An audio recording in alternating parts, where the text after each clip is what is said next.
Before you read a single word on the label, this bottle is already telling you something. Look at the shoulders, look at the color of the glass, look at the weight in your hand, look at the neck, the punt, the cork, the thickness of the base. Most wine drinkers start with the label. Professionals often start with the bottle itself because the bottle is not silent. It is a little piece of engineering, tradition, marketing, and producer philosophy, all wrapped around the wine before you ever pull the cork. That is the thesis of this episode. The bottle carries signals before the label. Some of those signals are useful, some are old habits, some are theater, and some are genuinely important if you care about how the wine was protected on its way to your glass. Start with the easiest signal, silhouette. A Bordeaux bottle stands tall and straight with high squared shoulders. That shape is now everywhere, but historically it points toward Bordeaux and Bordeaux family grapes. Cabernet Sauvignon, Merlot, Cabernet Franc, Malbec, and blends built around structure.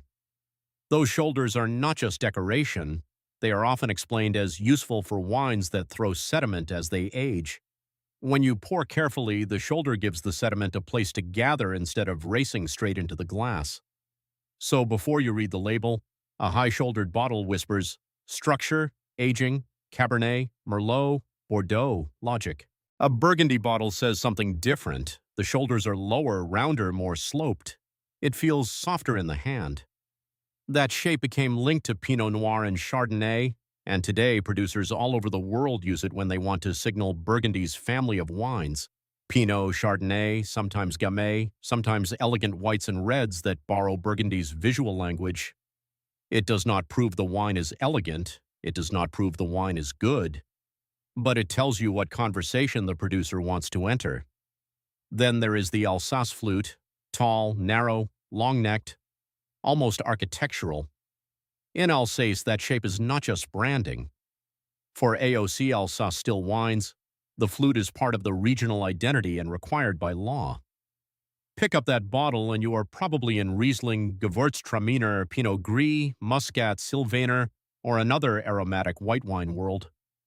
The Rhone bottle looks closer to Burgundy, but it often carries its own clues, a slightly broader, heavier feel, sometimes embossed crests or regional symbols, and a connection to Syrah, Grenache, Mourvedre, and the GSM family. And then champagne changes the whole category. A champagne bottle is not just a bottle, it is a pressure vessel. Inside a bottle of champagne, pressure is commonly around 5 to 6 bar, about 3 times the pressure of a car tire. That is why the bottle is thick, that is why the glass is heavy, that is why the base is strong, the punt is deep, the neck is reinforced, and the cork is held down by a wire cage. With champagne, the bottle shape is not a costume, it is physics. This is why the bottle is interesting. One shelf can hold history, pressure engineering, luxury signaling, and environmental trade-offs all at once. A visitor once told a story from Constant Diamond Mountain, the Napa winery founded by Freddie Constant and now known as Diamond Mountain Vineyard. The visit happened after Freddie's death. As the story was told, Mary Constant laughed and said Freddie always bought the most expensive bottles, the most expensive corks, and the best equipment. That line is not about showing off glass for its own sake. At its best, it is a philosophy. If you have spent years growing exceptional mountain Cabernet, why would you risk weak glass, inconsistent cork, sloppy bottling, dirty equipment, rough pumps, bad barrels, or any weak link between the vineyard and the person who finally opens the bottle? That is the generous way to understand the luxury bottle. The package is part of the chain of custody. But here is where wine gets dangerous. The same signal that can mean care can also become theater. A heavy bottle feels expensive. It lands on a restaurant table with a little ceremony. It sounds substantial. It gives your brain a cue before you taste anything. This must be serious, and sometimes it is. Expensive wines often do come in expensive packaging. A producer who spends heavily on farming, barrels, corks, and bottling may also choose heavier glass. But the glass did not make the wine taste better. Once the technical job is done, once the bottle is strong enough, clean enough, dark enough if needed, and sealed properly, extra still wine glass is mostly perception. It is a prop with real cost. That is the first myth to kill. Heavy bottle equals better wine. False. It may equal expensive packaging, it may equal a producer aiming for luxury, it may equal old-school prestige. But it does not make mediocre wine profound. The punt has a similar problem. People pick up a bottle, feel the deep indentation at the bottom, and assume it means quality. In champagne and sparkling wine, the punt has a functional relationship to strength and pressure. Fine, respect the punt, but on a still wine bottle, a deep punt is not a secret quality stamp. It can help with handling, it can make the bottle feel heavier, it can look premium, but it does not prove anything about the wine. So what actually matters? First, glass color. Dark glass is not just tradition. Wine is vulnerable to light, especially white, rosé, and sparkling wines. Clear glass shows off color, which is why it is popular for rosé, but clear glass gives less protection. Green, amber, and darker glass reduce light exposure and can protect aroma better over time. That means the color of the bottle may tell you something real. If the producer expects the wine to age or wants to protect it from light, darker glass is a meaningful choice. Second, the closure. Cork is not magic and screw caps are not automatically cheap. The important question is oxygen consistency. Wine changes after bottling. Too much oxygen can oxidize it.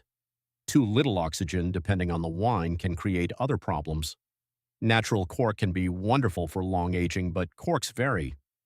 Technical corks, screw caps, and synthetic closures each manage oxygen differently. For a wine meant to age, the producer is not just buying a plug. They are buying a controlled future. Third, bottling. The bottling line is one of the least romantic and most important parts of wine quality. A careless bottling line can add oxygen, introduce contamination, damage freshness, or create bottle variation. A careful bottling line protects the work already done. That is why the Freddie Constant anecdote matters. The expensive bottle is not the point. The refusal to compromise at the last step is the point. And equipment matters long before bottling. Sorting tables and optical sorters can remove bad berries and material other than grapes. Temperature-controlled fermentation can preserve aromas or manage extraction. Gentle presses and pumps can reduce harsh handling. Clean tanks, good barrels, and careful cellar work all shape the wine before packaging ever becomes visible. So if you want the real hierarchy, here it is. Shape is mostly tradition, sometimes function. Weight is mostly psychology, once basic protection is met. Color can genuinely protect the wine. Cork and closure consistency can affect how the wine ages. Bottling equipment can preserve or damage the wine. And the wine itself still comes from grapes, farming, vintage, choices, and skill. Now the wine world is going through a quiet packaging revolution. For decades, the heavy bottle was a luxury code. The heavier the bottle, the more serious it felt. But glass is energy intensive. Heavy bottles cost more to ship. They increase emissions. And the more the wine world takes sustainability seriously, the less extra glass looks like confidence. 20 years ago, a heavy bottle said luxury. Today, a lighter bottle may say confidence. Confidence that the producer does not need to impress you with dead weight. Confidence that the wine can stand on its own. Confidence that responsibility is part of quality now. So here is the practical myth-busting list. Heavy bottle means better wine? No. Deep punt means expensive wine? No. Bigger cork means better wine? Not necessarily. Fancy bottle means collectible? Absolutely not. But dark glass protecting an age-worthy wine? That can matter. A champagne bottle built like a pressure vessel? That definitely matters. A high-quality closure chosen for consistency? That can matter a lot. A producer who treats bottling as part of winemaking rather than an afterthought? That matters. The trick is to read the bottle without being fooled by it. Next time you are in a wine shop, try this before you look at the label. Pick up the bottle. Is it Bordeaux-shaped or Burgundy-shaped? Is it an Alsace flute?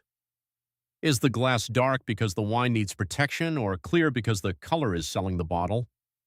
Is the weight telling you something technical or just asking you to feel impressed? Can you guess the wine family before you read a single word? That is the game. Because a wine bottle is not just a container, it is the first sentence of the story. And once you know the language, every shelf starts talking.